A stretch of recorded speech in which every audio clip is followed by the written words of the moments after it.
એક તરફ કોર્પોરેશનની ડોર ટુ ડોર કચરા કલેક્શનની ગાડીના કારણે અકસ્માતોની સંખ્યા વધી રહી છે અને જેમાં લોકો જીવ પણ ગુમાવી રહ્યા છે, અને બીજી તરફ નિયમોનું પાલન ડોર ટુ ડોર કલેક્શનની ગાડીઓના ડ્રાઈવર કરતા જ નથી.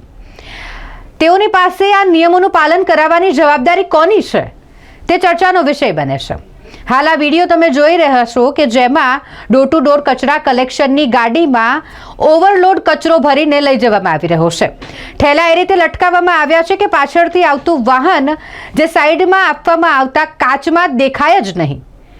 આ પ્રકારે જ્યારે ઓવરલોડ કચરો ભરી નિયમોનું ઉલ્લંઘન કરીને ડોર ટુ ડોર કચરા કલેક્શનની ગાડી રસ્તાઓ પર ફરતી હોય તો તેને રોકવાની જવાબદારી ટ્રાફિક પોલીસની હોય છે, પરંતુ ટ્રાફિક પોલીસ અત્યારે વ્યસ્ત છે હેલ્મેટના નિયમનું પાલન કરાવવામાં. તેમને આ ડોર ટુ ડોર કચરા કલેક્શનની ગાડી રસ્તા પર બેફામ રીતે દોડતી નથી દેખાતી કે જે ઓવરલોડ કચરો ભરીને જઈ રહી છે.